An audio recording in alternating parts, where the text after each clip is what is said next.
भाग 12 अध्याय 4 में हमने जाना कि श्री कृष्ण के अनेकानेक अवतार हुए हैं और अर्जुन कृष्ण से प्रश्न करते हैं कि इस संसार में भगवान क्यों आविर्भूत और तिरोभूत होते रहते हैं। इसका जवाब देते हुए श्री कृष्ण अर्जुन से कहते हैं कि यदा यदा ही धर्मस्य ग्लानिर्भवति भारत अभ्युत्थानं धर्मस्य तदात्मानं सृजाम्यहम्। अर्थात हे भरतवंशी, जब भी और जहाँ भी धर्म का पतन होता है और अधर्म की प्रधानता होने लगती है, तब तब मैं अवतार लेता हूँ। यहाँ पर सृजामि शब्द महत्वपूर्ण है। सृजामि सृष्टि के अर्थ में नहीं प्रयुक्त हो सकता, क्योंकि पिछले श्लोक के अनुसार भगवान के स्वरूप या शरीर की सृष्टि नहीं होती, क्योंकि उनके सारे स्वरूप शाश्वत रूप से विद्यमान रहने वाले हैं। अतः सृजामि का अर्थ है कि भगवान स्वयं यथा रूप में प्रकट होते हैं। श्रीमद् भागवत पुराण से हम ये जानते हैं कि बुद्ध कृष्ण के अवतार हैं और वेदों में विशिष्ट कार्यों के लिए पशु बलि के विषय में कुछ सीमित विधान थे, किंतु आसुरी वृत्ति वाले लोग वैदिक नियमों का पालन किए बगैर पशु बलि को अपनाए हुए थे। भगवान बुद्ध इस अनाचार को रोकने और अहिंसा के वैदिक नियमों की स्थापना करने के लिए अवतरित हुए। अतः भगवान के प्रत्येक अवतार का विशेष उद्देश्य होता है और इन सब का वर्णन शास्त्रों में हुआ है। ये तथ्य नहीं है कि केवल भारत की धरती में भगवान अवतरित होते हैं। वे कहीं भी किसी भी काल में इच्छा होने पर प्रकट हो सकते हैं।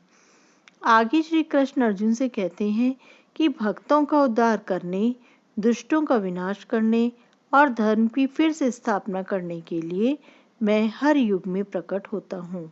हे अर्जुन, जो मेरे आविर्भाव तथा कर्मों की दिव्य प्रकृति को जानता है, वह इस शरीर को छोड़ने पर इस भौतिक संसार में पुनः जन्म नहीं लेता, अपितु मेरे सनातन धाम को प्राप्त होता है।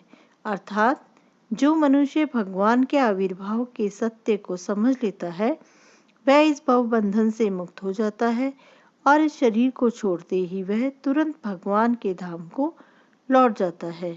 जैसा कि वेदों में कहा गया है कि एको देवो नित्य लीलानुरक्तो भक्त व्यापी हृदयंतरात्मा, अर्थात एक भगवान अपने निष्काम भक्तों के साथ अनेकानेक दिव्य रूपों में सदैव संबंधित है।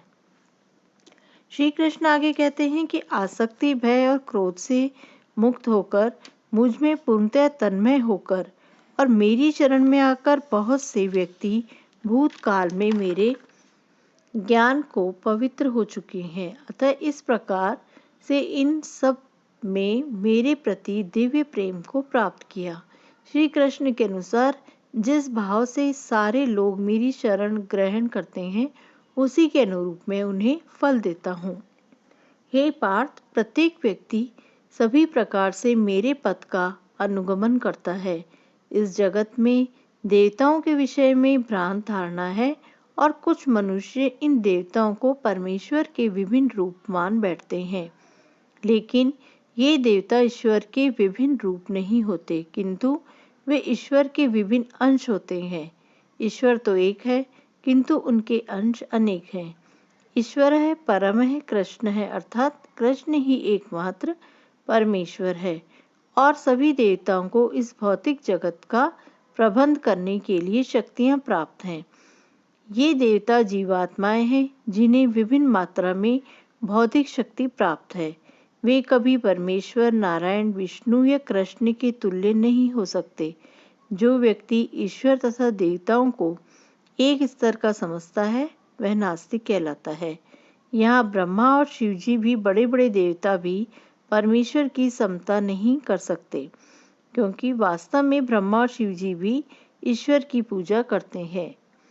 भाग 14 और अध्याय 4 में हम जानेंगे कि भगवान प्रत्येक वस्तु के सृष्टा हैं और प्रत्येक वस्तु उनसे उत्पन्न है, उनके ही द्वारा पालित है और प्रलय के बाद प्रत्येक वस्तु उन्हीं में समा जाती है।